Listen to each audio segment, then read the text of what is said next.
Alemania, la gran potencia europea, la locomotora económica de Europa, el país más poblado del continente europeo, excluyendo a Rusia, naturalmente. De alguna manera, la voz cantante, la lideresa de la Unión Europea. Recuerden, por cierto, a von der Leyen como presidenta de la Comisión Europea, von der Leyen alemana también. Alemania protagoniza desde hace algunos años un proceso de decadencia acelerada, verdaderamente inaudito. Recesión en la economía, inflación, desindustrialización. En la política, desorientación absoluta de sus clases dirigentes, inestabilidad, guerrerismo, nada más y nada menos que en Alemania, con un proceso de rearme acelerado verdaderamente preocupante. Y además de todo esto, una creciente, muy preocupante censura y represión política a la vez. Todo esto acompañado por una enorme pasividad social. ¿Qué aparece detrás de esto? ¿A qué responde esta decadencia acelerada de Alemania? En esta transmisión nos va a acompañar ya por segunda o tercera vez aquí en Demoliendo Mitos de la Política, Florian Warbeck, amigo de la casa, ya amigo mío además desde hace mucho tiempo, politólogo, periodista, para mí uno de los analistas críticos más lúcidos de Alemania, con un conocimiento muy profundo, no solamente de la realidad alemana, sino también de América Latina, de Medio Oriente, por su historia personal y su historia profesional. Además, en este momento, periodista del medio alternativo Nachdenkseiten. Si alguno por ahí con conocimientos aún rústicos el alemán, no desaprovechen la oportunidad de una visita a ese medio con muchísimos análisis, también en video, muchos de ellos. Nachdenkseiten, debajo en la descripción aparece el enlace. Medio, por cierto, creado por uno de los asesores de Willy Brandt. Es el director de Nachdenkseiten, con 87 años, pero todavía súper activo. Y Florian, además de todo esto, realiza las preguntas más críticas y más incómodas en las conferencias de prensa del gobierno federal, razón por la cual en su momento determinaron la expulsión de Florian de la conferencia federal de prensa del gobierno federal. Frente a lo cual, después de un juicio y toda una disputa judicial, fue restablecido y recomenzó con estas preguntas críticas. Lamentablemente no las podemos presentar en nuestro canal porque aparecen en alemán, pero genera tantas contradicciones, tantas situaciones cómicas cuando cometen furcios a través de las preguntas críticas los altos funcionarios a partir de las preguntas de Florian, algo verdaderamente único. Florian, querido Florian, bienvenido desde Berlín, Alemania, igual que nosotros, a Demoliendo Mitos de la Política. ¿Qué tal todo por ahí, Florian? Bueno, ya explicaste el escenario que nos enfrenta acá, pero si no, todo bien y gracias por la invitación. Florian, ¿qué tal si comenzamos esta charla con un poco de tu historia profesional en cuanto a la censura? Porque como nosotros remachamos acá en muchas oportunidades, las voces críticas aparecen bajo ataque en Alemania. Nosotros siempre recordamos nuestra propia situación de censura en los medios públicos, marginalización en la universidad, todo esto como resultado de nuestra posición contraria a la guerra. En tu caso, Florian, recuerdo también un caso de censura abierta y tremenda. ¿Podrías recordar un poco lo vivido en su momento y al respecto? Bueno, no quiero caer en la trampa de la autovictimización, pero sí es un caso interesante. Así que en Alemania, quizás para dar un poco de contexto, hay algo bastante único, es que las conferencias de prensa del gobierno alemán están ejecutadas por una asociación privada que se llama Bundespressekonferenz y que es, como lo dijiste en castellano, sería conferencia de prensa del gobierno federal. Entonces suena muy oficial, pero el estatus legal es una asociación privada. Y como es una asociación privada, ellos tenían el argumento que como somos una asociación privada, toca a nosotros de decidir quién puede asistir a nuestras conferencias del gobierno alemán, sin embargo, o no. Y en mi caso, dijeron que no y hicieron referencias así bastante fabricadas, que mi cobertura no es suficiente sobre temas de importancia nacional, que es de verdad ridículo porque todo lo que hice en mi carrera periodística era ocuparme de temas relacionados con la política internacional y nacional de Alemania. Pero quise para mostrar también el nivel de argumentación. Otro argumento era de esta asociación, que está manejado por propios periodistas, era Florian Warwick se burló en un tweet de nuestra canciller Annalena Baerbock. Hablamos de 2023.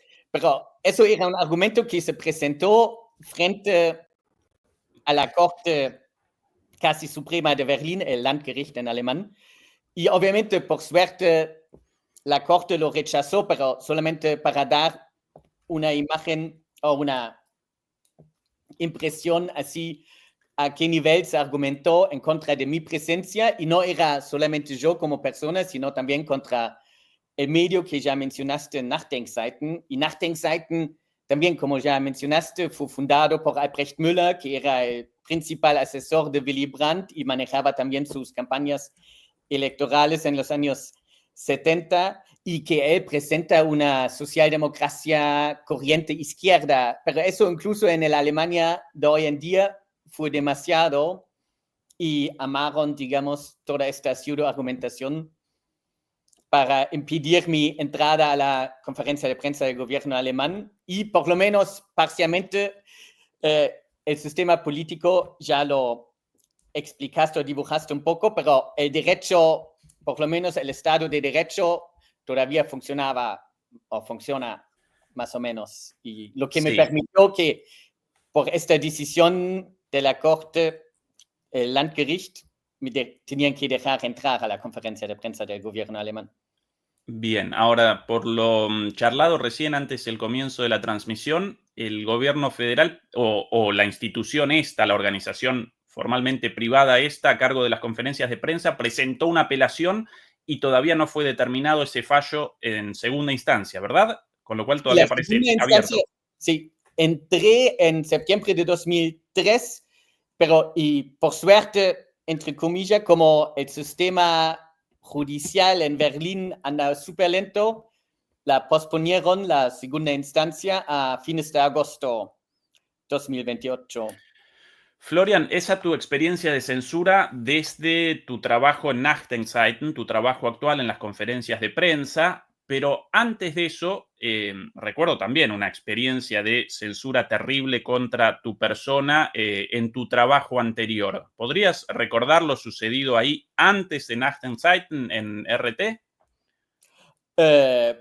Bueno, sí, ya hace varios años, pero creo el aspecto a lo que hiciste referencia era digamos, hay un personaje bastante principal en la televisión estatal alemana que se llama Böhmermann, Jan Böhmermann.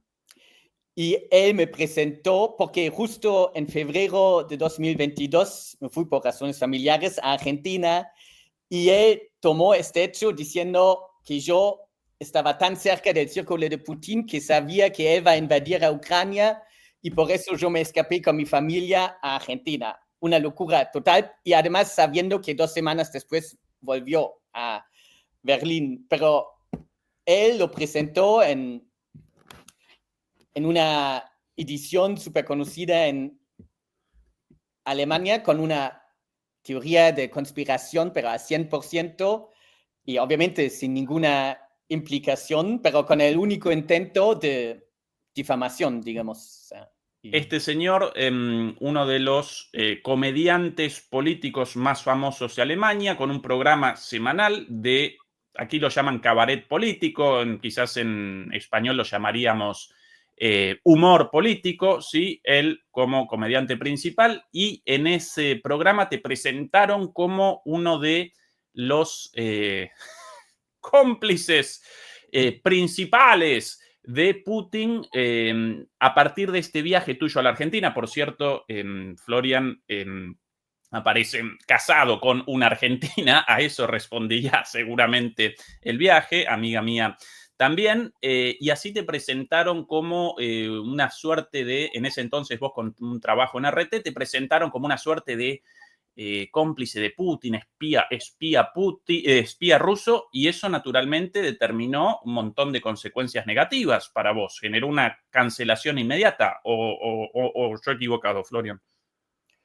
Bueno, depende de pero digamos, tampoco hay, de nivel, no sé si, digamos, tenía obviamente un impacto porque mucha gente lo ve y habían preguntas, pero cancelación en sí, no, pero después te diste cuenta también las conferencias de prensa del gobierno alemán, que después el gobierno tenía, digamos, un argumento en contra. En cualquier conferencia de prensa donde, por ejemplo, se presentó el ministro de Economía en aquel entonces, Robert Habeck, de los Verdes, y cuando yo le hice una pregunta no tan cómoda, y él, su primer reflejo era, pero usted son espía ruso, entonces no tengo que contestar a su pregunta. Más o menos fue Sí.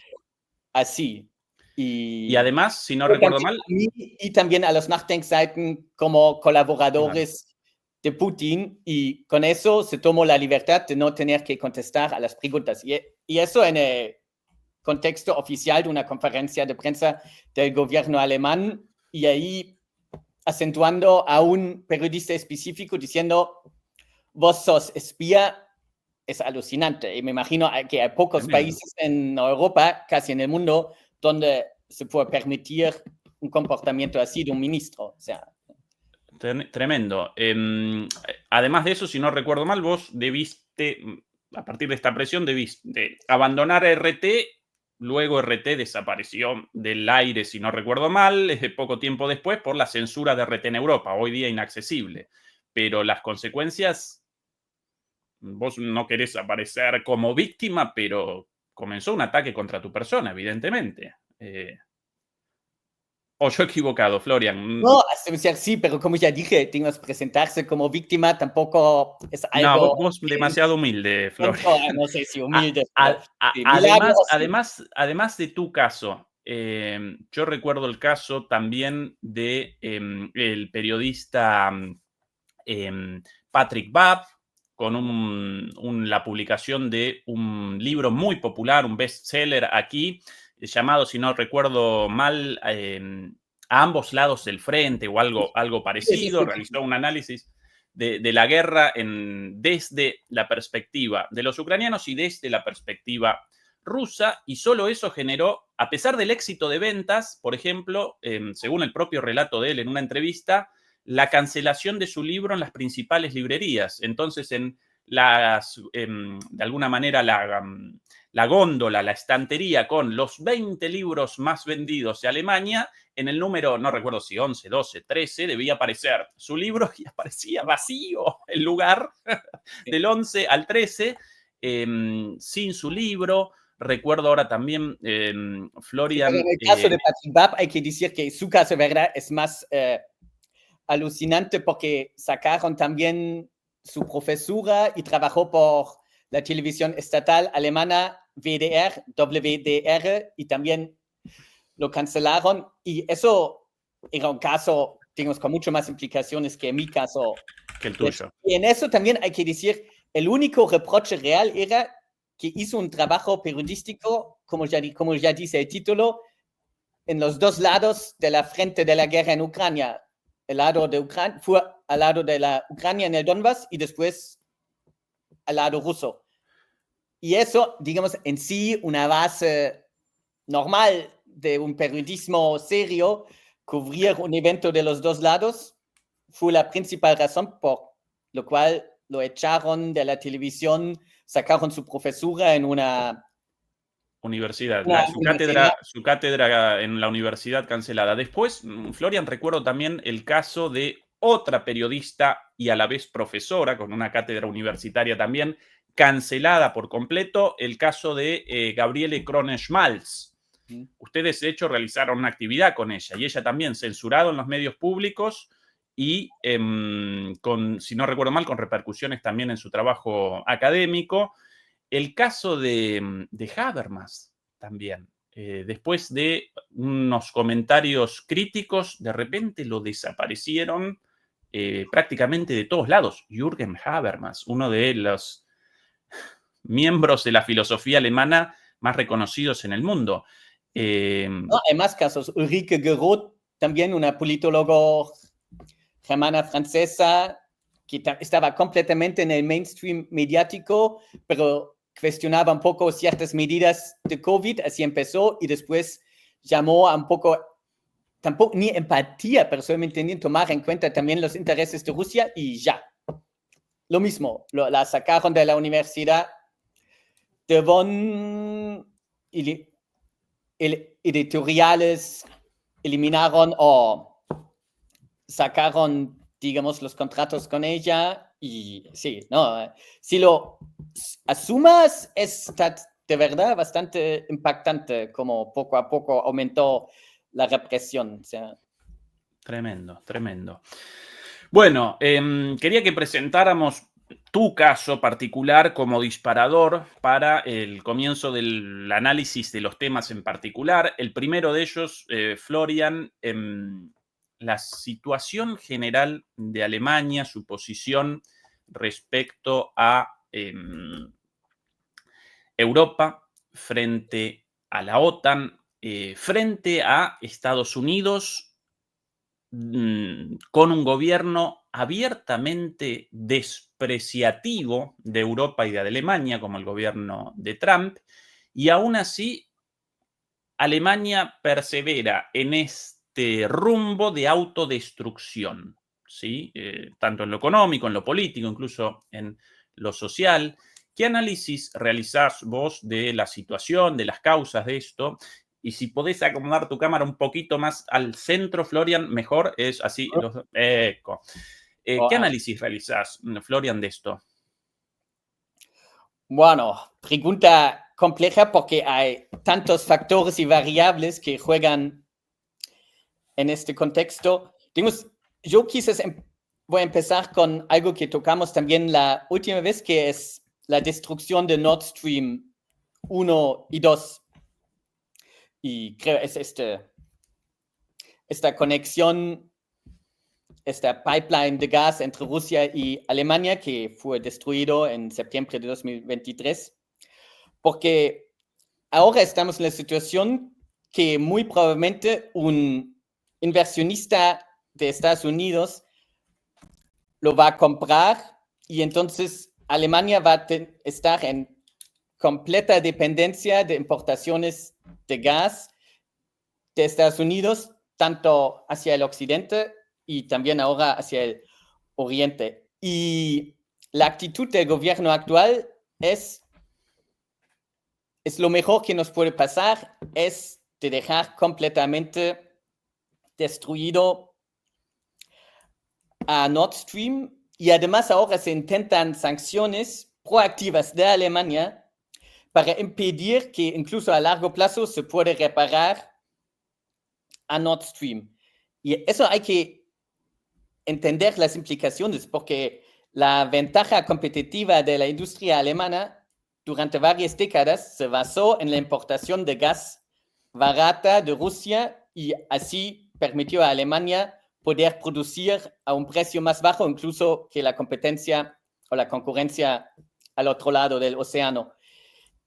Y ahora tienes un gobierno y también el anterior que pese a todo interés nacional se mantienen a esta actitud completamente irracional solamente por una actitud, no sé, a mí me cuesta entenderlo y me cuesta también entender por qué los empresarios alemanes lo dejan hacer, porque solamente para entender el impacto, gas estadounidense hoy en día se consume en Alemania es 7 veces más caro que el gas ruso que se importó hasta 2022. Y digamos, es un factor por factor 7. Y eso ya explica bastante desventaja o lo que vos llamaste decadencia o desindustrialización alemana. Obviamente hay más factores, pero es una de las principales, es el aumento del precio de energía o de producción que deja a Alemania fuera de cualquier competitividad comparado con China o Estados Unidos. Y saqué este ejemplo porque ahí tienes un ejemplo, digamos, de la, no sé, idiosincrasia del gobierno alemán, pero que hacen todo en contra de su propio interés nacional solamente por una actitud anti-Rusia que cuesta entender, digamos. Y al mismo tiempo, digamos, mantenieron esta actitud. Después vino Trump y Alemania había puesto toda su confianza, todo su futuro en manos de Estados Unidos en la época de Biden, pero ya, digamos, la victoria de Trump fue algo que, si no te fijaste en ciertos medios de comunicación en Alemania, que hasta el final idealizaron completamente a Biden y dieron la victoria ya a Biden.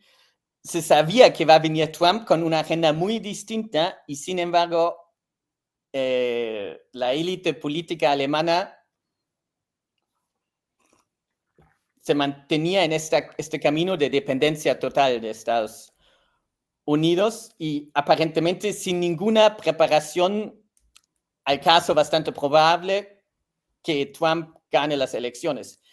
Y eso también para mí es un factor principal que el actual liderazgo alemán, o digamos, la actual clase política alemana es incapaz de desarrollar estrategias, incluso a nivel táctico ya es fatal. Y eso es otro aspecto de decadencia, que es de verdad una decadencia de cuadros en el ámbito político. Y eso no importa si demócratas, cristianos, socialdemócratas o verdes, y ni hablando de los liberales. Y eso para mí, después hay que pensar qué provocó esta decadencia total, pero hay casi ningún cuadro político en la Alemania actual que puedes tomar en serio. Y eso tiene un montón de implicaciones. Bien. Respecto a lo del gas estadounidense, ruso y el gas estadounidense, recordaba también que desde la voladura de los gasoductos Nord Stream 1 y Nord Stream 2, uno de los cuales, 4 en total, 2 por cada uno de ellos, uno de los cuales todavía parece intacto, ¿sí? Debido a un error en la ejecución del atentado.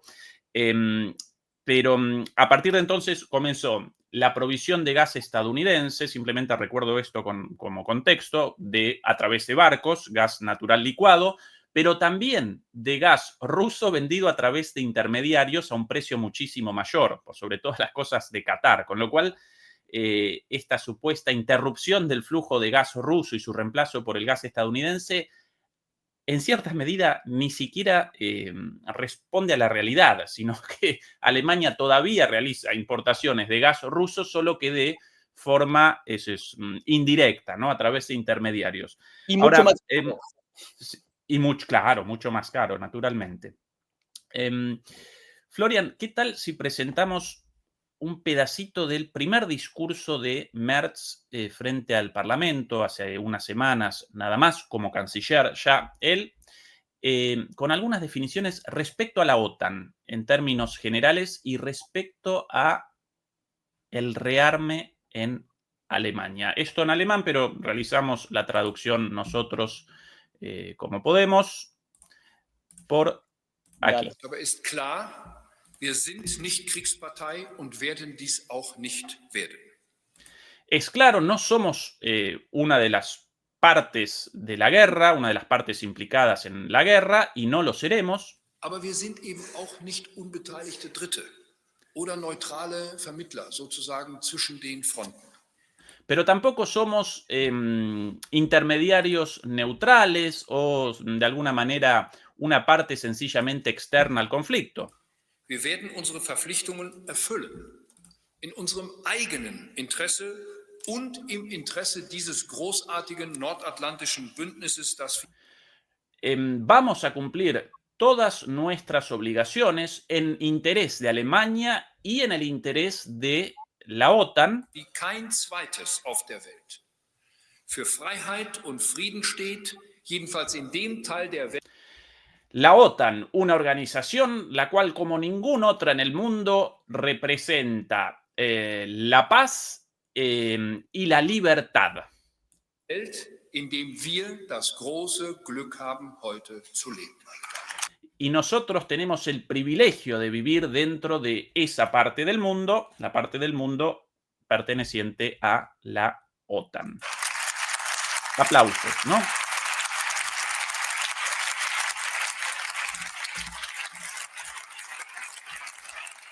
Die Stärkung der Bundeswehr steht dabei für uns an erster Stelle in der eigenen Politik. El fortalecimiento de la Bundeswehr, de las Fuerzas Armadas alemanas, entonces es una de las partes principales de nuestra política a partir de ahora. Die Bundesregierung wird zukünftig alle finanziellen Mittel zur Verfügung stellen, die die Bundeswehr braucht, El gobierno federal va a proporcionar todos los medios financieros existentes para las Fuerzas Armadas alemanas, o que necesitan, mejor dicho, que necesitan las Fuerzas Armadas alemanas zur stärksten Armee Europas zu werden. Para convertirla en las Fuerzas Armadas más fuertes de Europa. Había una vez. Sí, para mí esto genera temblores, Florian. Un canciller alemán realizando la promesa de el financiamiento de las Fuerzas Armadas alemanas para que representen las fuerzas militares más grandes de Europa. Esto incluso hasta hace poco tiempo aparecía como algo, como un tabú, como algo no indecible dentro de la política alemana, semejante barbaridad. ¿Cómo de repente este señor puede aparecer frente al Parlamento como canciller recién electo con este discurso, con este plan y comenzar un rearme alemán, por cierto, con la decisión de el endeudamiento en 500.000 millones de euros para ese rearme, de ahí una parte de esas armas naturalmente enviadas a Ucrania, y eso sobre la base de una reforma constitucional sobre el límite al techo de la deuda establecido hasta hace poco por la Constitución, y esa reforma constitucional, como no la podían realizar con la composición actual del Parlamento, la realizaron con la composición anterior, después de las elecciones, cuando él ya electo, pero todavía no instituido el nuevo Parlamento, ahí realizaron la reforma necesaria en la Constitución para poder generar estos 500.000 millones de euros de deuda para el rearme, sumados a los 800.000 millones de euros prometidos por von der Leyen, también alemana, en la Unión Europea para este proyecto de rearme, conocido como rearme también en inglés. ¿Cuál es la lógica y cuándo el cambio, Florian, en Alemania, de supuestamente un país pacifista en contra de las intervenciones militares en el extranjero, con una política después de la Segunda Guerra Mundial de alguna manera de castigo a los responsables del nazismo, de reconversión, de un trabajo de memoria, verdad y justicia, de rechazo a las intervenciones militares? Y hoy día aparecemos frente a esto. ¿Cuál es la explicación de esto, Florian? Bueno, un lado creo, hay que decir también que siempre había, sobre todo también en América Latina, un tipo de idealización de Alemania frente a estos factores que hablaste. O sea, primero la desnazificación fue bastante limitado, por lo menos en Alemania occidental, y este aspecto de no intervención se debió también al estado que Alemania estaba, las dos alemanas, ocupada por los ganadores de la Segunda Guerra Mundial, y creo hay algo, sobre todo en Alemania Occidental, hay hay algún trauma o reprimido de tener que frenar los tanques frente a Moscú. Estoy un poco exagerando, pero si veo las reacciones tanto de Merz como la anterior cancillera Annalena Baerbock o Habeck, el ministro de Economía, que tenían una rusofobia alucinante y al mismo tiempo, obviamente, no se puede ser responsable por sus familiares, pero a mí me llama la atención, sin embargo, que tanto Merz como Habeck como Baerbock tenían familiares de alto rango en la época de los nazis. Y si Abuelitos. altos rangos, son altos rangos de verdad. Por ejemplo, Habeck, su bisabuelo, fue una de las personas más cercanas a Göring y Himmler. Baerbock tenía un alto oficial de la Wehrmacht que desde el primer día estaba luchando en la frente contra la Unión Soviética o empezó con la invasión de Polonia.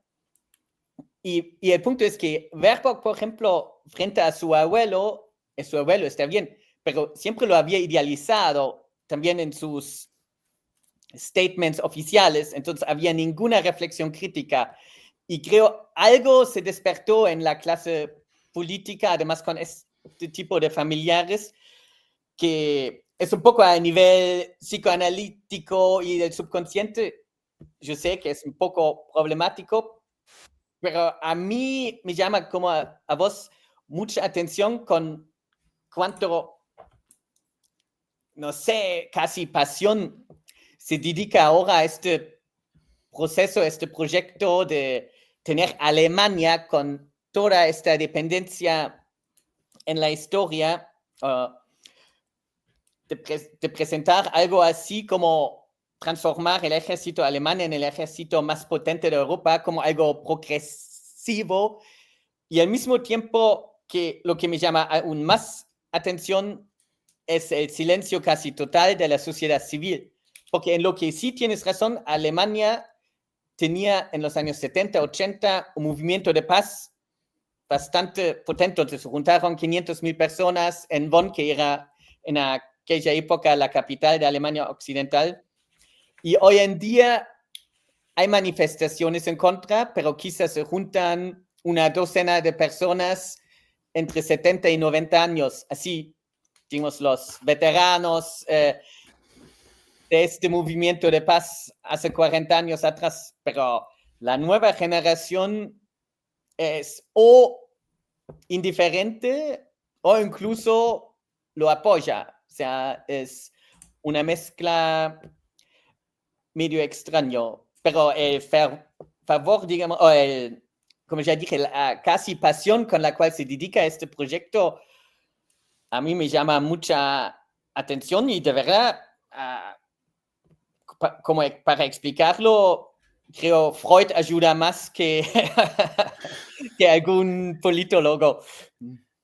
Florian, una consulta sobre las historias personales de los líderes y en general de los alemanes. A raíz de que tanto Baerbock como Merz, frente a la publicación de el pasado de sus abuelos, de sus abuelitos, nosotros aquí irónicamente en las transmisiones llamábamos abuelito al abuelo de Annalena Baerbock. Esto, entre comillas, escándalo comenzó con la publicación en una revista, en una revista alemana, si no recuerdo mal, en Bunte, del pasado de este señor, un nazi convencido, premiado incluso por los nazis. Poco después también la publicación del pasado de Merz, de los antepasados de Merz, de un abuelo también furibundamente nazi, de Habeck yo hasta el momento, hasta recién sin idea de un bisabuelo recontra nazi también, Habeck, el ministro de Economía del gobierno pasado de Scholz, si no recuerdo mal también el vicecanciller, ¿sí? Frente a esto, por lo menos Merz y Baerbock reaccionaron diciendo, ay, yo no estaba enterada o nosotros no estábamos enterados de este pasado de nuestros abuelos. ¿Cuán plausible esta explicación? Y con esto no estamos responsabilizando a los nietos de las barbaridades hechas por los abuelos, pero si ellos realizan una reivindicación de sus abuelos y si frente a la publicación del pasado nazi de sus abuelos responden con lo que para mí representa una mentira abierta, esto de, ay, no estábamos enterados, nadie más enterado de la vida de tu abuelo que la propia familia. ¿Cuán plausible esto de que no estuvieran enterados, Florian, del pasado de sus familiares? Poco probable. Y además, por ejemplo, en el caso de Baerbock se sabe que, porque habían muchos abuelitos, como dijiste, que de verdad se callaron y no contaron nada. Pero en el caso de Baerbock se sabe que aparentemente él hablaba bastante francamente. Y hay un evento, era cuando ella era todavía candidata a la presidencia de Alemania o a la Kanzlerschaft. Y ella tenía una charla en el Atlantic Council, que es así un think tank norteamericano. Y ahí ella, hay grabaciones de eso, dijo así, con los ojos brillantes, y mi abuelo luchó contra los rusos en la frontera, lo que hoy en día es Polonia y Alemania, y después dijo que esta lucha de su abuelo fue su, en cierta manera, como decirlo, pero digamos, fue la base de su compromiso por la Unión Europea. Pero no lo dije como algo negativo, sino presentó a su abuelo como un ejemplo y que está encima de sus espaldas, standing on the off the shoulders, bla, bla. And standing off the shoulders fue la expresión de Baerbock, Sí. no la mía. Y entonces ahí presentó a su abuelito explícitamente de manera positiva, y eso ya niega un poco esta pretensión que no se sabía nada. O sea.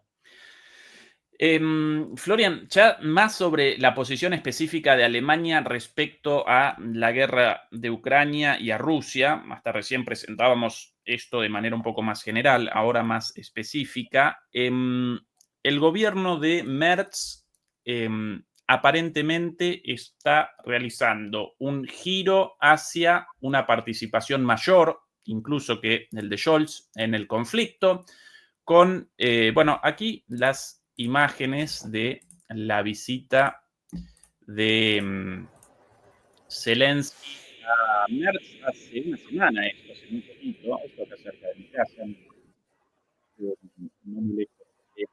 Aquí, qué raro, Zelensky con un traje, ¿no? Disfrazado de Rambo, costumbre. Bueno, después de esto, la promesa y a la vez no promesa, porque esto caracteriza a este canciller, el que un día sí y al día siguiente no, ¿sí? La declaración un día de que sí y la declaración al día siguiente de que no. Bueno, acá la semipromesa del envío de los misiles Taurus, célebres misiles alemanes de mayor alcance que los misiles británicos y franceses, con Shadow y Matra, en realidad el mismo misil con distinto nombre, con mayor alcance y con la posibilidad de ataques hacia objetivos en la retaguardia profunda de Rusia, con lo que connotaría, con consecuencias directo de Rusia, recordando, por cierto, las declaraciones del propio Scholz en su momento, esto de, si nosotros despacháramos misiles Taurus, recordemos que Scholz rechazaba despachar estos misiles y frente al acoso de la prensa en algún momento respondió, si nosotros despacháramos misiles Taurus, entonces estaríamos participando directamente en el conflicto como participan los británicos y los franceses con la entrega de misiles propios para los cuales no solamente deben realizar una colaboración a través de la entrega de informes de inteligencia, de objetivos y demás, sino que además deben realizar la operación de esos misiles desde el territorio ucraniano con personal británico y francés. Algo sabido por todo el mundo, pero a partir de entonces declarado por el propio Scholz. La entrega ahora de Taurus por Merz determinaría eso, que los propios ingenieros militares alemanes debieran participar en los lanzamientos de estos misiles hacia Rusia, realizó la promesa, después rectificó, como en el pasado también, esto del ultimátum de 24 horas en un momento contra Rusia para la entrega de esto, después de nuevo que no. También esto aparentemente confirmado, si Alemania, como así también el resto de Europa, abandonaron la limitación del alcance de los disparos de estas armas ya entregadas, hasta hace poco de, si no recuerdo mal, 150 kilómetros, ahora pueden 300 con el Storm Shadow y así con todas las armas. Más allá de todos estos detalles, de estos que sí, que no, evidentemente este gobierno quiere una participación más fuerte en el conflicto a medida que Estados Unidos con Trump va de alguna forma retrocediendo en el patrocinio de Ucrania. ¿Cuáles las consecuencias de esto, Florian? ¿Cuáles los niveles de apoyo tanto de los partidos políticos, del sistema político, como de la población? ¿Qué análisis realizas de toda esta situación de mayor involucramiento militar de Alemania en la guerra en Ucrania? Bueno, creo la principal motivación de Merz, y es lo que dijo desde el principio, que él quiere tener o presentar una Alemania más de liderazgo en todos los niveles. Y entonces, en su entendimiento, mandar más armas te da más protagonismo frente a Francia o Inglaterra. Vos ya mencionaste a los Storm Shadows, y que los Taurus, que están completamente idealizados en su impacto, pero lo que es verdad que tienen un alcance de más de 500 kilómetros, entonces con eso sí puedes atacar metas, objetivos directamente en Moscú o en la profundidad de Rusia. Y Merz utiliza, digamos, este juego con el Taurus como darse más protagonismo frente a la guerra, y eso obviamente implica más participación activa de Alemania. Y ahora también aplica un otro modo de comunicación. Antes, el gobierno verde socialdemócrata siempre publicó por lo menos lo que mandó a Ucrania. Merz, uno de los primeros pasos que hizo era de no decir nada más, nada concreto que se manda, pero hacer referencias sutiles. Por ejemplo, y eso también lo dijo a un periodista y no frente al Parlamento, que la primera vez que dijo que se va a eliminar esta limitación del alcance, lo dijo en una entrevista, y la manera en la cual lo dijo era: abandonamos cualquier limitación al alcance de las armas que se han mandado a Ucrania, no que se van a mandar. Y eso puede implicar que Merz ya mandó al Taurus a Ucrania, que sería un enfoque casi normal porque los franceses y los ingleses lo han hecho así también. En el momento donde ellos habían proclamado que van a mandar Storm Shadow, es un crucero o misil crucero parecido a Taurus, al final resultó que ya lo habían mandado, y hay la sospecha que Merz ya mandó el Taurus a Ucrania. Y yo la semana pasada pregunté en la ya mencionada conferencia de prensa del gobierno alemán. Ah, sí, lo vas a presentar ahora. No, simplemente de fondo, pero quería simplemente recordar el contexto, ¿no? Entre risotadas esto, ¿no? Esta entrevista, acá, por ejemplo. Ya sé lo que me quiere preguntar. Para mí esto genera, Florian, indignación. Las risotadas sobre cuestiones tan peligrosas. También el contexto, ¿no? Que es porque es algo con un montón de implicaciones para los más de 80 millones de habitantes de Alemania, y que sí es la cuestión: ¿sos participante activo o no de la guerra contra una potencia nuclear? Y él lo presenta en passant en una charla. Si lo presenta, lo debería hacer frente al Parlamento con un voto, pero no. lo decide así, algo que puede tener de verdad consecuencias devastadoras y también, como dijiste, la sonrisa, jaja, de algo tan existencial llama mucha atención. Sí. Así que entonces, yo no recordaba la formulación, pero vos con un muy buen punto en esto. Efectivamente, en esa entrevista, él responde, sí, ya abandonamos los límites al alcance de las armas ya entregadas, ¿sí? Sí. Con lo cual, posiblemente ya haya despachado a Alemania estos misiles Taurus a Ucrania. Y yo presenté esta pregunta en la semana pasada en la conferencia de prensa del gobierno y no lo negaron. Dijeron solamente tenemos una nueva política de comunicación y no vamos a decir nada al respecto. Pero digamos, un gobierno serio que también quiere una comunicación seria y transparente lo hubiera o negado o confirmado, pero dejarlo así para mí implica más bien que ya lo han mandado. O sea, y además, digamos, tomas este riesgo y no es una super arma, es potente, pero además las cantidades son ridículas. Quizás pueden destruir la puente de Crimea a la Kerch-Puig, pero eso no va a tener ningún impacto real y con eso arriesgas el futuro de tu nación, de la cual jugaste también. Sí. Protegerla, o sea.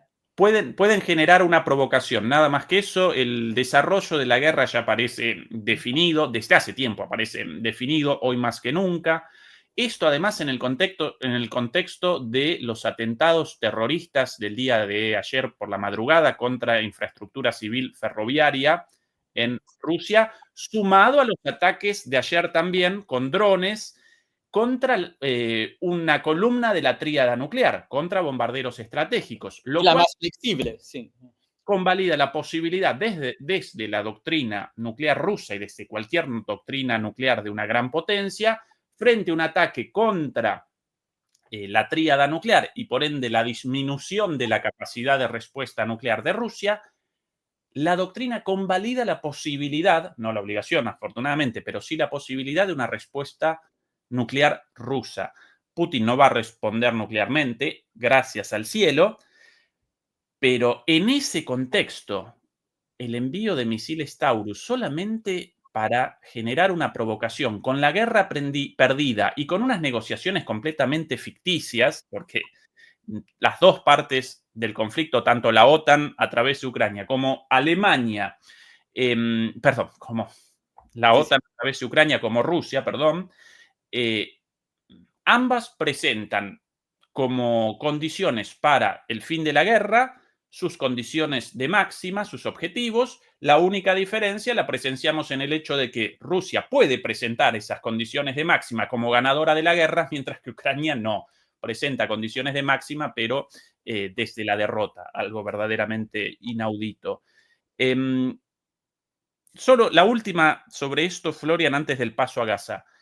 ¿Cuál es la legitimidad verdaderamente democrática de Scholz para determinar estas cosas? ¿En qué medida la ¿De sociedad... Scholz o de Merz? Perdón, de Merz, de Merz, perdón. ¿En qué medida la sociedad alemana acompaña estas decisiones del envío de armas sin ningún sentido con la posibilidad de como lo llama un colega, un pepinazo nuclear sobre Berlín, un ataque nuclear sobre Berlín o cualquier otro tipo de ataque? ¿Cuál es la situación social realmente en cuanto a esto, Florian? Es muy difícil de contestar, porque, digamos, lo que sí apoya en su gran mayoría las propuestas e iniciativas de Merz es la clase periodística. Digamos, de los periodistas no hay que esperar mucho, porque ellos también la conferencia de prensa del gobierno, pero en general apoyan más bien. O sea, si hay una pregunta crítica en la conferencia de prensa del gobierno, digamos, de los medios mainstream, es más bien al contrario, porque no habíamos ya mandado más misiles, cruceros, Taurus, bla. Y la sociedad civil en sí, ya hablé, digamos, del estado fatal del movimiento de paz, y lo que a mí me llamaba mucha atención en las últimas semanas normalmente siempre hay estos sondeos, estas encuestas. ¿Usted apoya o no apoyaría? Y no se hizo en las últimas semanas. Eso también me llamaba atención porque es algo que, por lo menos en un contexto mediático alemán, cada semana tienes estas preguntas muchas veces pedoras, pero en cuanto a la livraison o el mando de armas, pararon en las últimas semanas. Y los sondeos previos a la interrupción de estas encuestas, Florian, ¿qué panorama presentaban? Dependiendo cómo trabajaron la pregunta, pero en sí normalmente había una leve mayoría en contra. Leve mayoría en contra del envío de armas. Sí, más o menos, digamos, hablamos de un 55 hasta un 60% que estaban en contra. Sí. Sí. Hablamos de todos, ¿no? Después, pero en general también en cuanto, en la pregunta general también que se hizo, era un poco más dividida, pero incluso también había una leve mayoría en contra. Así. Y Florian, vos en contacto con esos con los periodistas, la prensa, por tu propio trabajo, ¿qué responden si vos de repente con una conversación con ellos realizás este análisis, este punto? Bueno, quizás Putin malísimo, pero no, desde ese punto de vista, quizás Putin el más malo del mundo, pero el envío de armas como los Taurus podría generar una respuesta nuclear directa contra Berlín. A los periodistas patrocinadores de más envío de armas, del guerrerismo, ¿qué responden? ¿Cuál es la justificación de ellos confrontados personalmente? No, es la contradicción también, porque de un lado dicen, si no ayudamos más a Ucrania, Putin va a estar en 2-3 años frente a la puerta de Brandenburgo, y al mismo tiempo dicen todo lo de la amenaza nuclear es un bluff, una pretensión de Putin, nunca lo va a realizar. Es también esta contradicción. Y digamos, siempre hay esta brecha entre élite funcional o la élite y la clase más popular. Pero en este caso es aún más explícito, creo, la diferencia, porque lo que sí tiene Merz como apoyo, y incluso Scholz, que estaba más moderado, pero al final y al cabo andaba más o menos en la misma dirección, que lo en alemán lo llamas Funktionselite, así la élite en los ministerios, en los medios de comunicación, apoyan este camino. Y de verdad, a mí me cuesta entender por qué hay tan pocas voces críticas frente a este camino. Lo que sí también llama atención en este contexto, que las únicas voces críticas dentro de esta élite vienen de gente socializada en la ex RDA, que también En la tenían Alemania más soviética. con la Unión Soviética o después Rusia. Y eso es un punto también, creo que es bastante importante para entender la dinámica en la Alemania actual, porque es un poco otro tema, pero hay una gran discriminación también de la gente de la ex RDA en cuanto a su llegada a la élite o puntos decisivos. Incluso todo el sector jurídico universitario en Alemania Oriental está en manos de gente importada de Alemania Occidental. Entonces, esta diferencia pero como la gente de Alemania Oriental está completamente subrepresentado en todos los niveles de la élite, eso no se expresa de manera suficiente, pero a lo que voy con eso es que hay una diferencia enorme entre los líderes alemanes socializados en Alemania Occidental con toda esta propaganda durante la Guerra Fría y la parte oriental. Bien, bien.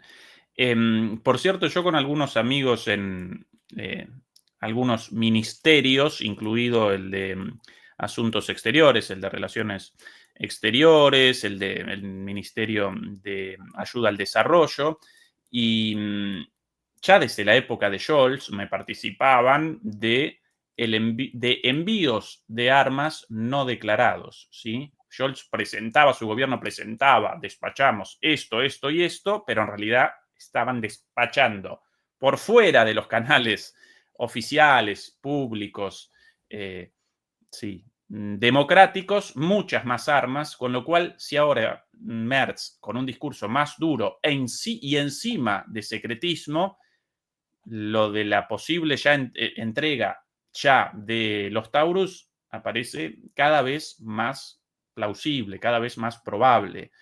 Algo muy, pero muy preocupante.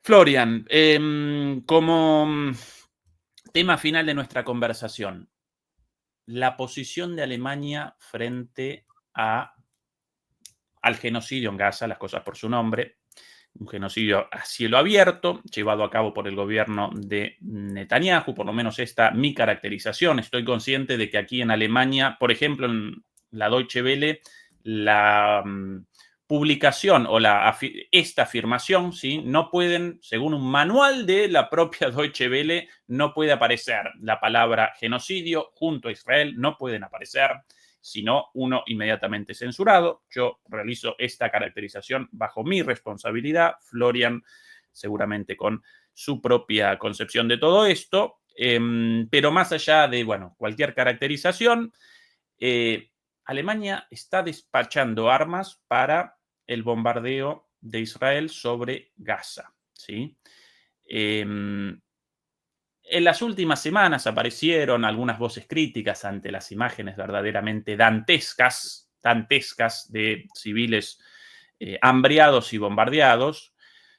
¿Cuál es la posición en Alemania? ¿Cuál es la posición de la sociedad alemana? ¿Qué análisis realizas, Florian, de todo esto? Sí. Eso tenemos un poco el mismo fenómeno como en cuanto a la guerra de Ucrania, que es una brecha enorme porque una gran parte de la élite, tanto política como mediática, apoyan al gobierno alemán, que tiene casi un apoyo incondicional a Israel, siempre en referencia a lo que pasó entre 33 y 45 del siglo pasado, con la misma argumentación, pues también tener quizás un enfoque diferente a Rusia, pero eso obviamente no pasa. Pero en ahí también hay encuestas y ahí es también que la opinión popular está súper crítica a Israel hoy en día, pero eso no se refleja en nada en la actitud política. Y por ejemplo, Scholz, que vos lo llamaste un poco más moderado que Merz, pero él hasta su último día, que era fines de abril, sus últimos días con su mandato, mantenía hasta su último día su actitud que Israel no viola derecho internacional humanitario en Gaza. Hay que imaginarse eso, ¿eh? O sea, y Merz mantenía esta actitud hasta que hace unos pocos días, a una semana, que él por primera vez dijo, sí, se viola derecho internacional humanitario. Pero en mi lectura, eso tiene nada que ver con la empatía de Merz, ni nada menos, porque Merz es aún más pro-Israel, pro-sionista que Scholz, y eso hay que hacerlo. Pero él, desde el primer día, ya lo mencioné, dijo también que él quiere aumentar el liderazgo de Alemania dentro de la Unión Europea. Y se dio cuenta, por lo menos en este tema, que con esta actitud pro-Israel se estaba aislando dentro de la Unión Europea, porque él mantenía esta actitud completamente incondicional frente a Israel, y de repente incluso los Países Bajos, que era también un país súper pro-Israel,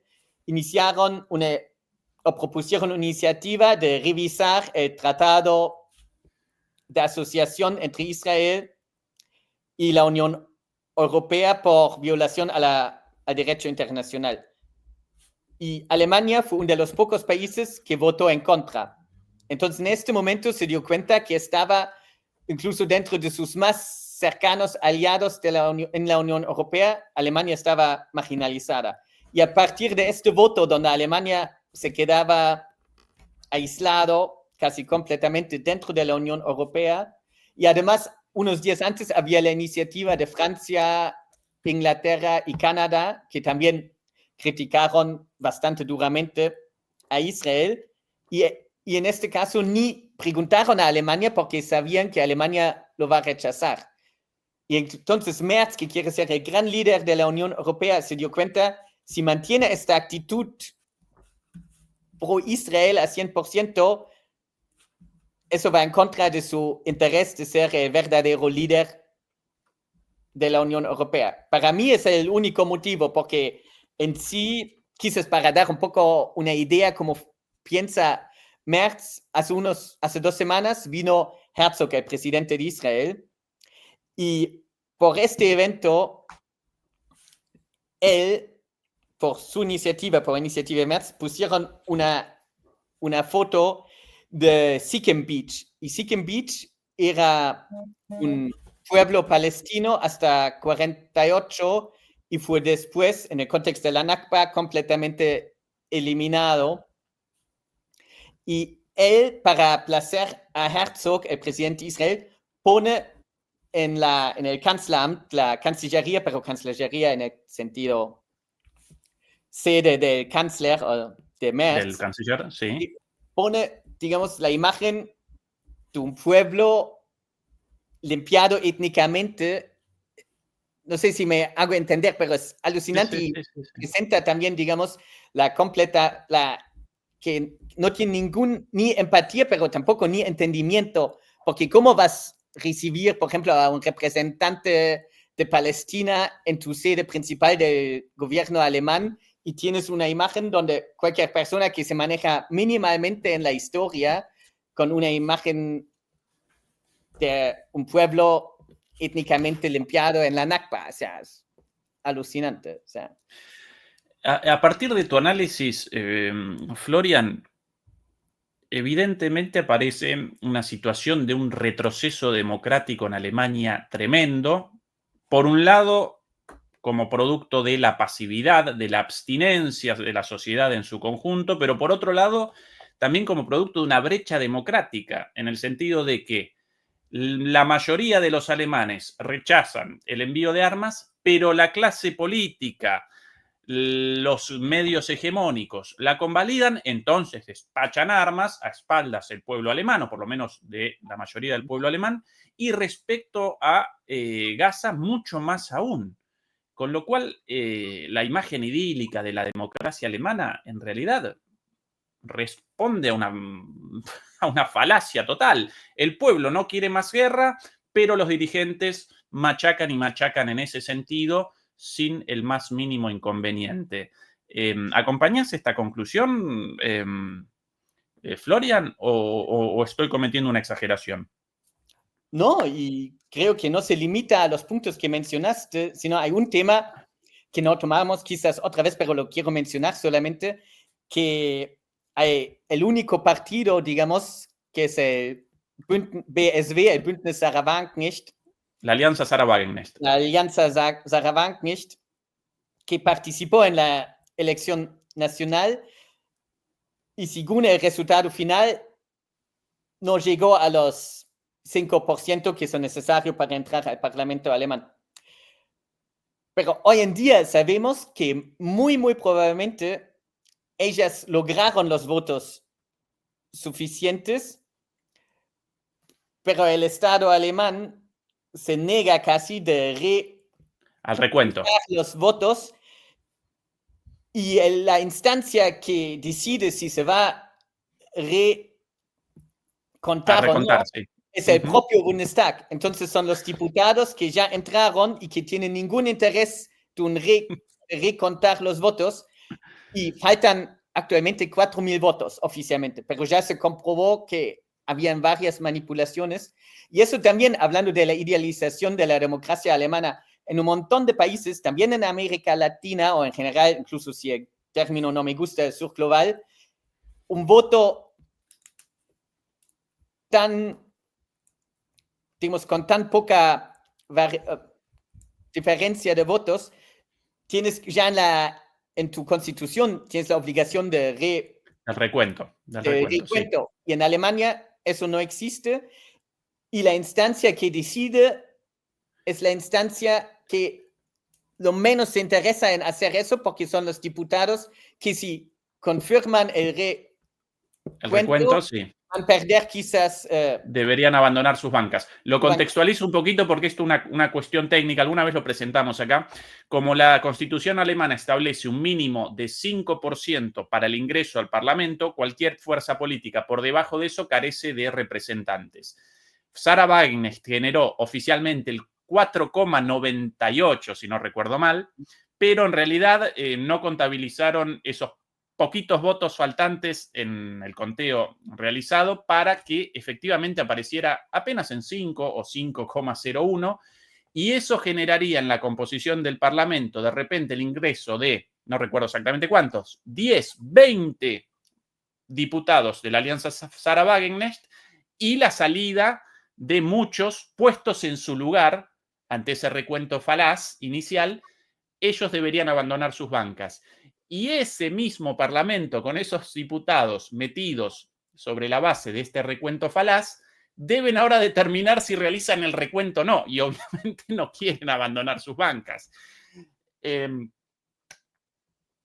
Entre esto y lo sucedido en Rumania, con el golpe de Estado blando o no tan blando contra Ceausescu, con quien carezco, y seguramente Florian también, nosotros carecemos de simpatías por Ceausescu, un político ligado a la nueva extrema derecha, pero participó en unas elecciones con una victoria clarísima. Un día antes de la segunda vuelta, cuando aparecía como el candidato seguro a la presidencia, determinó la Corte Suprema la cancelación de las elecciones. Después, no solamente eso, sino también la prohibición de su candidatura. Incluso también lo recuerdo detenido en algún momento. Bueno, realizaron elección tras elección hasta, acción legal tras acción legal, hasta finalmente la elección de un candidato proeuropeo. ¿Sí? A Ceausescu lo rechazaban por supuestamente prorruso. Bueno, un golpe blando abierto. En Georgia, también el año pasado, unas manipulaciones tremendas con los votos de los georgianos en Moldavia, mil disculpas. En Moldavia, una manipulación tremenda de los votos provenientes de la Europa occidental y una manipulación también de los votos no emitidos por los moldavos en Rusia. La mayor cantidad de moldavos en el extranjero, solo en Rusia, y ahí con una sola mesa de votación o 2 mesas de votación para 500.000 de personas, si no recuerdo mal. Bueno, otra manipulación democrática. Ahora, con lo de Sarah Wagenknecht, aquí en Alemania, una deriva autoritaria tremenda, Florian. Incluso en las manifestaciones en contra de las masacres de Israel, solamente porque la gente aparece con una bandera de Palestina, lo cual de ningún modo connota una posición ni antisemita, ni antijudía, ni tampoco necesariamente contraria a la existencia de Israel, quizás a favor de la existencia de los dos estados, como lo establece las Naciones Unidas. Y por esto recuerdo escenas de represión policial durísimas, incluso reprimiendo a chiquilines, a menores de edad, con la bandera de Palestina, corridos por la policía. El común de la gente, tanto en el extranjero como en la propia Alemania, no está consciente del grado de deterioro democrático y de retroceso, de deriva autoritaria actual en Alemania y en Europa. Para mí genera muchísima preocupación, Florian, esto, porque o bien a través de los partidos de la nueva extrema derecha, o bien a través de este retroceso autoritario de los partidos del Partido Único Europeo, ¿sí? Más o menos lo mismo, todos, desde los verdes hasta incluso una buena parte de la izquierda, ¿sí? Incluidos los liberales, los socialdemócratas, los cristianodemócratas. En todos los escenarios aparecemos ante una deriva autoritaria tremenda, tremenda aquí en Europa. Muy preocupante esto. Y como centro es Alemania, ¿eh? Quizás solamente para sacar un ejemplo recién. Hace una semana la Unión Europea sacó un nuevo paquete de sanciones contra Rusia, supuestamente contra Rusia y los intentos de influencia rusa. Y había una salió un medio de comunicación que se llama Red Media, que es una plataforma de izquierda que tiene su sede en Turquía, y ellos hicieron una cobertura bastante amplia de la protesta pro-Palestina en Alemania, sobre todo en Berlín. Y por iniciativa de Berlín o de Alemania, pusieron a este medio de comunicación y su editor en jefe en la lista de sanciones. Y este tipo vive en Alemania con familia y 3 hijos. Y estas sanciones implican que no puede salir, que sus cuentas están eliminadas. Y no estoy exagerando, en la argumentación, y se puede ver en la lista de la Unión Europea, el único argumento es que él está cubriendo protestas violentas, supuestamente, en Alemania contra Gaza, y con eso contribuye a la imagen de una Alemania desestabilizado, y con esta cobertura ayuda al final a Rusia. Si te imaginas la perversión de este argumento, ni hay un lazo directo, sino se argumenta cubriendo protestas violentas, y ya puedes cuestionar de qué lado vino la violencia, pero que cubrir protestas violencias, un trabajo periodístico hace unas semanas fue algo normal, es suficiente hoy en día para que la Unión Europea te pueda sancionar, y sancionar de verdad duramente, porque el tipo no puede pagar con su tarjeta, sus cuentas están congeladas, no puede viajar dentro de la Unión Europea. Es alucinante, de verdad. En ese contexto, y creo por eso también tu programa es bastante importante, porque hasta hoy en día te das cuenta, incluso en la izquierda latinoamericana, también obviamente frágil, pero hay esta idealización de Alemania y de la Unión Europea, pero que tiene ninguna base. Y creo cualquier latinoamericano que viene a Berlín o a Alemania solamente durante una semana se va a dar cuenta, digamos, de la fachada quizás, o de la percepción de América Latina y de la realidad acá en Alemania. Querido Florian, un placer esta charla del día de hoy. Como costumbre, aquí los invitados realizan el cierre con lo que quieran, si algo en el tintero de tu parte. Un poco de autopromoción, naturalmente, bienvenida también. Donde tu trabajo, quizás recordar lo de Nachtenzeiten, lo que quieran, todo tuyo para el cierre. Lo que quieras. Lo que quieras. Bueno, no. Gracias por la oportunidad de intercambiar ideas, y como ya dije, me parece importante este enfoque de desidealizar un poco este tipo de la Unión Europea y también esta Alemania actual. Y en cuanto a la autopropaganda o autopromoción, no autopromoción, pero en los Nachdenkseiten, digamos, nos gustaría también aumentar un poco más la cobertura sobre América Latina. Así, si en la audiencia se encuentra alguien que puede escribir en alemán y tiene experiencia en América Latina, encantado de contactarme. Y eso. Y como siempre, fue un gusto. Sí. Florian, querido, hasta la próxima. Demoledores y demoledoras, hasta dentro de unos días. Chau, chau. Chao, chao.